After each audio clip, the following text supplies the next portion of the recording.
السلام عليكم ورحمة الله وبركاته. الحمد لله وحده والصلاة والسلام على من لا نبي بعده.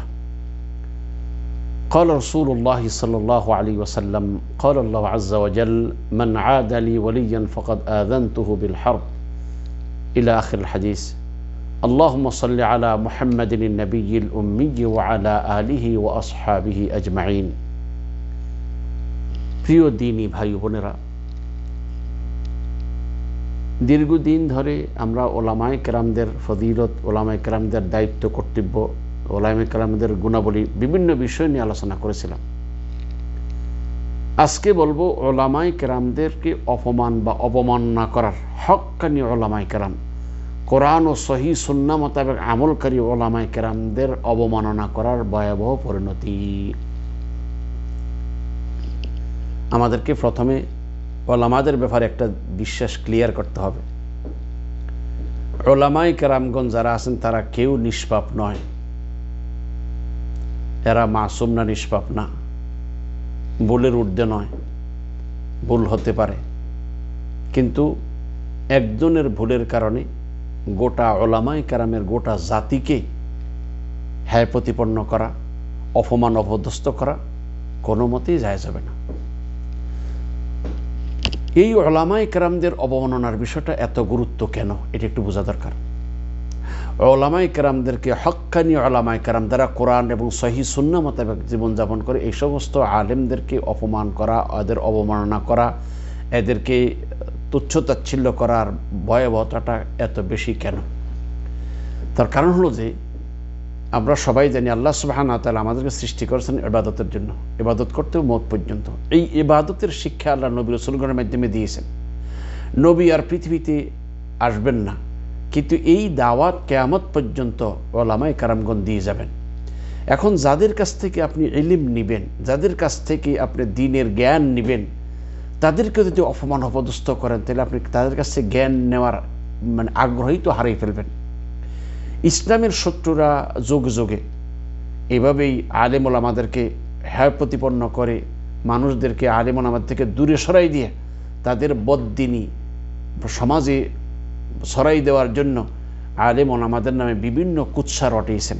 তবে হ্যাঁ, এটা সত্য কথা, আমাদের আঞ্চলিক ভাষায় বলে উপরে থুতু মারে নিজের গায়ে পড়ে। নিশ্চয়ই আমাদের আলেমদের ভিতরে অনেক ওইরকম নামদারি অনেক আলেম আছে, যার ব্যাকগ্রাউন্ড দিকে তাকাইলে অনেক লো কোয়ালিটির এরকম বহু লোক আছে, যারা বিভিন্ন রকমের শরীয়ত বিরোধী কাজে লিপ্ত হয়ে ওলামা সমাজকে, আলেম সমাজকে সমাজে কলুষিত করেছে।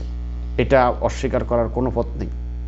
তবে কোনো ব্যক্তিবিশেষের ভুলের কারণে গোটা ওলামায়ে কেরামদের সকলকে এভাবে কলুষিত করা, এভাবে অপবাদ দেওয়া, এভাবে তাদেরকে লাঞ্ছিত করা কোনো মতেই জায়েজ হবে না। কারণ ওলামায়ে কেরাম হলো যে মুসলমানদের রেফারেন্স যেটা আছে, অর্থাৎ মুসলমানরা যাদের কাছে ফিরে যাবে শরীয়তের জ্ঞানের জন্য, এই ওলামায়ে কেরামদেরকে যদি সমাজে ফসিয়ে ফেলা হয়, তাহলে সমাজে ইলম কে বিস্তার করে, কে ইলম প্রচার করবে, কে মানুষকে হালাল হারামের দিক নির্দেশনা দিবে, কে বৈধ অবৈধ দিক নির্দেশনা দেবে, কে তাওহীদ শিরক সম্পর্কে জানাবে? সেই জন্য ওলামায়ে কেরামদেরকে যেমন সর্বোচ্চ সতর্কতা অবলম্বন করতে হবে, সাধারণ পাবলিকদেরকে, ওলামাদেরকে অপমান করতে সর্বোচ্চ সতর্কতা অবলম্বন করতে হবে। প্রিয় ভাইরা, ওলামায়ে কেরামদের সাথে শত্রুতা, অর্থাৎ হক্কানি ওলামায়ে কেরামদের সাথে শত্রুতা পোষণ করার ক্ষতিটা কি? এক নাম্বার, যে বা যাহারা ওলামায়ে কেরামদের সাথে, হক্কানি আলেমদের সাথে, সত্যপন্থী আখিরাতমুখী ওলামাদের সাথে শত্রুতা পোষণ করবে, তাদের সাথে আল্লাহর যুদ্ধের ডিগলার রয়েছে। কেননা হাদিসে কুদসিতে আছে, রাসূল সাল্লাল্লাহু আলাইহি ওয়াসাল্লাম, আল্লাহ পাক বলেন, মান আদালি ওয়ালিয়ান ফাকাদ আযানতুহু বিল হারব। যে ব্যক্তি আমার ওলিদের সাথে, আমার বন্ধুদের সাথে শত্রুতা পোষণ করে, আমি তাদের সাথে যুদ্ধের ডিগলার দিলাম। ইমাম শাফিঈ রাহিমাহুল্লাহ বলেছেন যে কোরআন ও সহিহ সুন্নাহ মোতাবেক আমলকারী ওলামাদের সাথে আর কেউ ওলি হওয়ার যোগ্য আছে এটা আমি জানি না। কারণ কোরআন এবং সহিহ সুন্নাহ মোতাবেক যারা আমল করে তারাই আল্লাহর ওলি হওয়ার সর্বাধিক হকদার। এখন কোনো একজন ব্যক্তি যদি নাকি কোরআন সহিহ সুন্নাহ মোতাবেক আমলকারীর প্রতি বিদ্বেষ পোষণ করে, তাকে সমাজে লাঞ্ছিত করে অযথা অন্যায়ভাবে, তাহলে সে আল্লাহর সাথে যেন যুদ্ধ করার জন্য, আল্লাহ যেন তার সাথে যুদ্ধের ডিগ্রি দিলেন, সেই জন্য আল্লাহর সাথে যুদ্ধ করার ঘোষণা দিলেন। 2 নম্বর হলো যে ওলামায়ে কেরামদেরকে যদি এহানত করা হয়, অপমান করা হয়, লাঞ্ছিত করা হয়, যে ব্যক্তি লাঞ্ছিত করবে সে রাসূল ইসলামের পক্ষ থেকে ধমকির সম্মুখীন হবে। কারণ রাসূল ইসলাম বলেছেন, লাইসা মিন্না মান লাম ইউজিল্লা কাবীরানা ওয়া ইয়ারহাম সগীরানা ওয়া ইয়ারিফ আলিমানা হাক্কাহু বা ওয়া ইয়ারিফ লিআলিমানা হাক্কাহু। ওই ব্যক্তি আমার উম্মতের দলভুক্ত নয় যে বড়কে সম্মান করে না, ছোটদের প্রতি ছোটকে স্নেহ করে না এবং ওলামায়ে কেরামদের হক সম্পর্কে জানে না। অর্থাৎ ওলামায়ে কেরামগণ সমাজের জন্য একটা বিশাল বড় একটা নিয়ামত। এই ওলামায়ে কেরামগণ আছে বলে আমরা হালাল হারাম, সত্য মিথ্যা, ভালো মন্দ যাচাই করে আমল শিখি, তাদের শিখতে পারতেছি, আমরা পরকালের প্রস্তুতি নিতে পারতেছি। যদি ওলামায়ে কেরামগণ হক্কানি আলেমগণ না থাকতেন তাহলে আমরা কাদের কাছ থেকে ইলম নিতাম, কাদের কাছ থেকে দ্বীনের জ্ঞান নিতাম, এই নিজের দ্বীন শিখতাম কাদের কাছ থেকে? দ্বীন মেইন একটা জিনিস। আমার সম্পদ কম হলে অসুবিধা নেই, কিন্তু দ্বীন না থাকলে পরকালে আমি বড় বিপদে পড়ে যাব, যার কোনো কুলকিনারা থাকবে না। 3 নম্বর হলো যে ওলামায়ে কেরামদেরকে ঠাট্টা বিদ্রুপ করা, অর্থাৎ কোনো ব্যক্তি, আবারও বলছে খুব ক্লিয়ার করে মনে রাখতে হবে, ওলামায়ে কেরামদের থেকে কেউ যদি সত্যিকারে ভুল করে তাহলে সে অবশ্যই নিন্দনীয় ব্যক্তি, তাকে তার এই ভুলের জন্য তার খেসারত দিতে হবে। এটার প্রতি আমরা ব্যক্তির প্রতি নিন্দা আমরা জানাতে পারি, এটার প্রয়োজনে আইনের আশ্রয় নিয়ে তার শাস্তির ব্যবস্থা করতে পারি, কিন্তু একজন ব্যক্তির অপরাধের কারণে গোটা আলেম সমাজকে কলঙ্কিত করা এটা কোনো মতেই জায়েজ হবে না। ওলামায়ে কেরামদের প্রতি ঠাট্টা বিদ্রুপ করা, তাদেরকে হ্যায় প্রতিপন্ন করা, এটা আসলে দ্বীন শরীয়তের প্রতি, দ্বীনের প্রতি ঠাট্টা বিদ্রুপ করার ভিতরে শামিল। কারণ ওলামায়ে কেরামগণ যে পতাকাটা ধারণ করে আছে সেই পতাকাটা কোরআন সুন্নাহর পতাকা। আবারও বলছি, ওলামা বলতে শুধু ওলামায়ে হক্কানি, যারা কোরআন ও সহিহ সুন্নাহ মতে আমল করে তাদের কথা বলছি। এখন যে কোনো মানুষ একটা জুব্বা পরে মাথার টুপি মাঝে লম্বা দাঁড়িয়ে রেখে হুজুর দাবি করলে এটা হবে না। যারা কোরআন সহিহ সুন্নাহর ইলম রাখে এবং তদনুযায়ী আমল করে সেই সমস্ত ব্যক্তিদের কথা বলছে। কারণ আল্লাহর নিদর্শনাবলীর সাথে ঠাট্টা বিদ্রুপ করার কারণে মানুষ কাফিরে পরিণত হয়ে যায়। আল্লাহ পাক বলেছেন, কুল আবিল্লাহি ওয়া আয়াতিহি ওয়া রাসূলিহি কুনতুম তাস্তাহজিউন। হেনু আপনি বলুন, তোমরা কি আল্লাহর সাথে, আল্লাহর নিদর্শনাবলীর সাথে, আল্লাহর রাসূলের সাথে তোমরা ঠাট্টা বিদ্রুপ করো? লা তা'তাযিরু ক্বাদ কাফারতুম বা'দা ঈমানিকুম। তোমরা আর এখন ওজর খাই পেশ করো না, তোমরা ঈমান আনার পর কাফির হয়ে গেছো। এতে করে বোঝা গেল যে ওলামায়ে কেরামগণ এরা দ্বীনের পতাকা বহন করে আছে। যদি ওলামায়ে কেরামগণ সত্যিকারে কোনো অপরাধ না করে, আপনি তাদের প্রতি বিদ্বেষের কারণে তাদেরকে অপমান করতে পারেন না, তাদেরকে ক্ষতিগ্রস্ত করতে না, তাদেরকে লাঞ্ছিত করতে পারেন না। যদি লাঞ্ছিত করে তাহলে সে ইয়ে গেল, সে আল্লাহকে সাথেই ঠাট্টা বিদ্রুপ করলো, আলিয়ে দেবে। আর আল্লাহর সাথে ঠাট্টা বিদ্রুপ করলে সে কি থাকে না? মুসলমান থাকে না। এখন আলেম ওলামারা আল্লাহর কথা বলে, এই জন্য যদি আপনি ঠাট্টা বিদ্রুপ করেন তাইলে আপনি ওই পর্যায়ে পড়েন। তবে হ্যাঁ, ব্যক্তির দোষের কারণে যদি সে ঠাট্টা বিদ্রুপের উপযুক্ত হয়, সেটা তার প্রাপ্য। আল্লাহ আমাদের এটা বুঝাতে হবে। 4 নম্বর হলো যে ওলামায়ে কেরামদের গীবত বদনাম করার একটা বিশাল বড় কারণ হলো যে ওলামায়ে ক্ষতিকর দিক হলো যে ওলামায়ে কেরামদের দোষ চর্চা করার কারণে সমাজ থেকে দ্বীনকে বিদায় দেওয়ার মধ্যে শামিল হবে। কারণ যত ওলামায়ে কেরামদের বদনাম ছড়াবে, ওলামায়ে কেরামদের কুৎসা রটানো হবে অন্যায়ভাবে, তত মানুষ ওলামাদের থেকে দূরে সরে যাবে। আর মানুষ যত ওলামায়ে কেরামদের থেকে দূরে সরে যাবে, তত দ্বীন থেকে দূরে সরে যাবে। দ্বীনের ইলমটা আনবে কোত্থেকে? আলেম ওলামাদের কাছ থেকে। এখন মনে করে অনেকেই হয়তো মনে করে যে এখন বাংলা কোরআন হাদিস তরজমা হয়ে গেছে, আমরা কোরআন হাদিস পড়ি না। ভাই, সব কিছু কোরআন হাদিস দিয়ে শিখেই হইতো তাহলে আল্লাহ তো রাসূল ইসলামের জামানায় এরকম, রাসূল যখন আসছিল তখন জায়গায় ঘরে ঘরে কিতাবের ব্যবস্থা করে দিত, মানুষ কিতাব পড়ে বেড়ে মুসলমান হয়ে দিত না। এই কোরআন হাদিস সিলসিলা বা ধারাবাহিকতার সাথে সেই পূর্ব থেকে এসেছে, সেইভাবে সেই পূর্ব থেকে সাহাবায়ে কেরামগণ, তাবেঈন, এইভাবেই যে কোরআন হাদিসের যে ব্যাখ্যা বিশ্লেষণ তারা সেই পূর্বের মনীষীগণ করেছে, সেই ধারাবাহিকতার সাথে আমাকে কোরআন হাদিস বুঝতে হবে। আমি হঠাৎ করে একটা বুঝলাম আর যা বুঝে আমল কর না, ভাই নিজেরা যদি কোরআন বুঝে ফেলতে পারতাম তাহলে আর মসজিদ মাদ্রাসা শিক্ষা প্রতিষ্ঠানের কোনো দরকার ছিল না। বই পড়ে যদি কেউ ডাক্তার হয়ে যেত তাহলে হসপিটালের ডাক্তারি করার কোনো দরকার ছিল না, হসপিটাল মেডিকেল কলেজগুলোর কোনো প্রয়োজন ছিল না। বই পড়ে যদি ইঞ্জিনিয়ার হয়ে যাওয়া যেত তাহলে এই বড় বড় ইঞ্জিনিয়ারিং প্রকৌশলী বিশ্ববিদ্যালয়গুলো করার কোনো প্রয়োজন ছিল না। এমনিভাবে বই পড়ে যদি আলেম হয়ে যেত তাহলে এই যে মাদ্রাসাগুলোর কোনো প্রয়োজন ছিল না। তো সেই জন্য অবশ্যই বলতে হবে যে ব্যক্তি ওলামায়ে কেরামদেরকে মানুষের কাছে তুচ্ছ তাচ্ছিল্য করে দেখছে সে যেন দিনকে দুনিয়ার থেকে সরাই দেওয়ার প্ল্যান করতেছে। কেননা এই জন্য হযরত আলী ইবনে আবি তালিব রাদিয়াল্লাহু তাআলা বলতেছেন, মান ইস্তাখাফফা বিল উলামাই যাহাবাত আখিরাতুহু, যারা ওলামায়ে কেরামদেরকে সমাজে হ্যাঁ প্রতিপন্ন করলো সে যেন তার আখিরাতকে বরবাদ করে দিল। ওলামাদেরকে তুচ্ছ তাচ্ছিল্য করার কারণে মানুষ ওলামাদের থেকে দূরে সরে যাবে। ওলামাদের থেকে দূরে সরে গেলে মানুষ নতুন ইলমের তাদের আর সংযোজন হবে না। এতে করে মানুষ আস্তে আস্তে ক্রমান্বয়ে ইলম ভুলে যাবে। এরপরে মানুষ অজ্ঞতার পরে ওই আবার শিরকি কুফরি উপরে আবার সে ফিরে গিয়ে সে নিজের দুনিয়াও বরবাদ, আখিরাতও বরবাদ।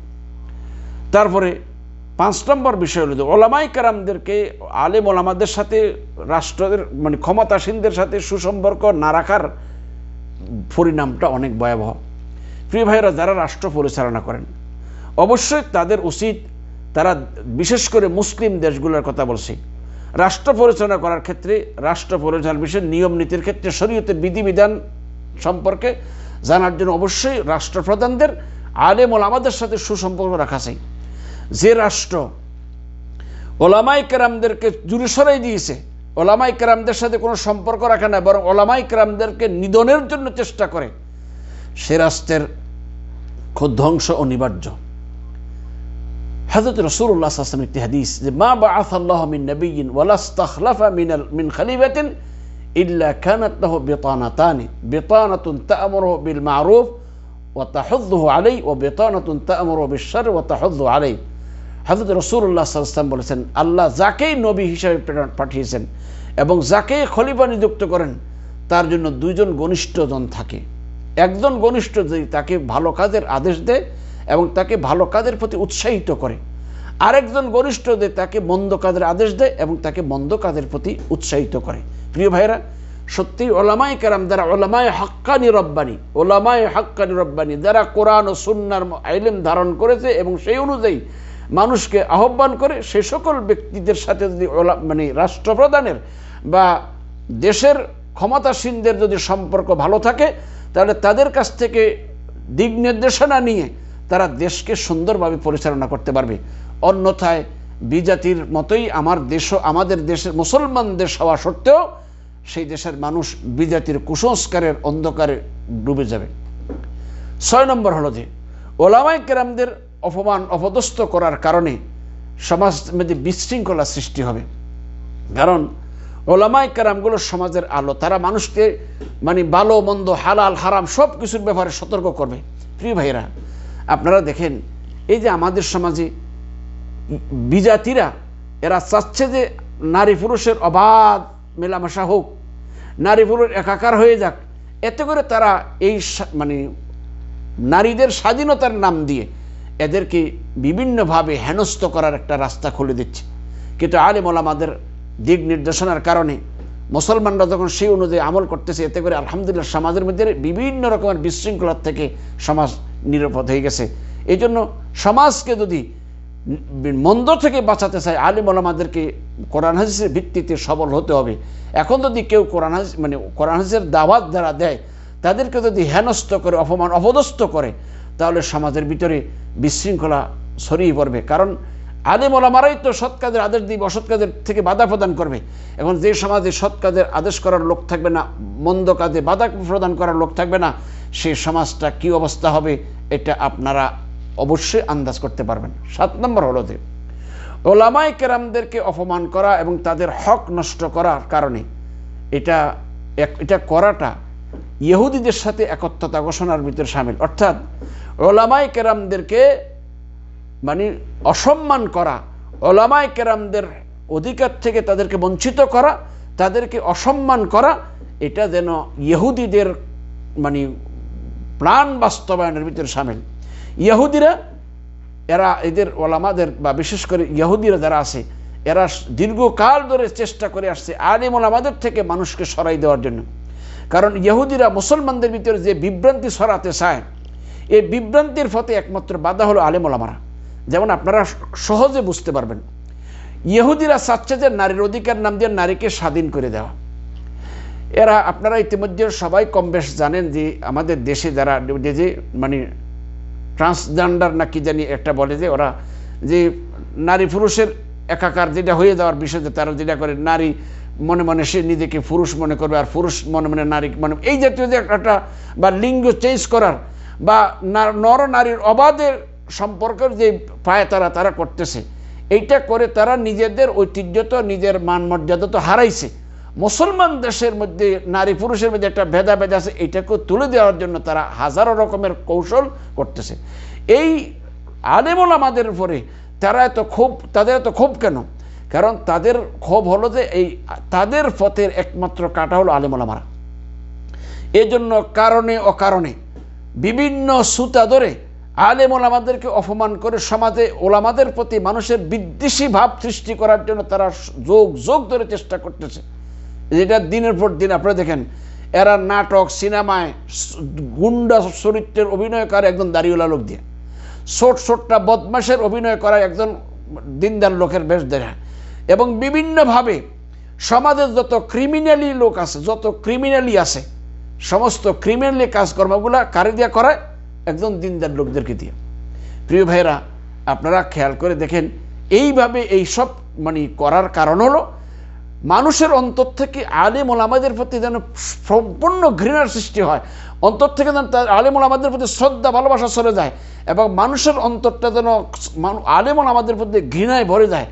এতে করে সমস্যা কি হবে? লোকেরা আলেম ওলামাদের কোনো কথা শুনবে না, আর তাদের পয়ে তাদের এই ফন্দিতে পা দিয়ে দুনিয়াও হারাবে, আখিরাতও হারাবে। সেজন্য প্রিয় ভাইদেরকে বলবো, অবশ্যই প্রত্যেক ব্যক্তিদের উচিত আলেম ওলামাদের সম্মান রক্ষার করতে আলেম ওলামাদের প্রতি সমাজের লোকদেরকে গভীর সম্পর্কের ব্যাপারে সচেতন হওয়া, এবং আলেম ওলামাদের উচিত নিজেকে আরো তৈয়ার করা। আজ আলেম ওলামাদের অনেকের এই অদূরদর্শিতার কারণে আজকে সমাজে আলেম ওলামারা কলঙ্কিত। এই জন্য আলেম ওলামাদেরকে অবশ্যই সর্বোচ্চ সতর্কতার সাথে এই কোরআন সুন্নাহ ভিত্তিক নিজের জীবন গড়ার চেষ্টা করতে হবে। দুনিয়ার এই ইহুদি খ্রিস্টানদের কোনো সলসাতুরির পিছনে পা দিয়ে নিজের জীবন যেন ধ্বংস না করেন। আল্লাহ আমাদের এই কথাগুলো বোঝার তদনুযায়ী আমল করার তৌফিক দান করুন। আমিন।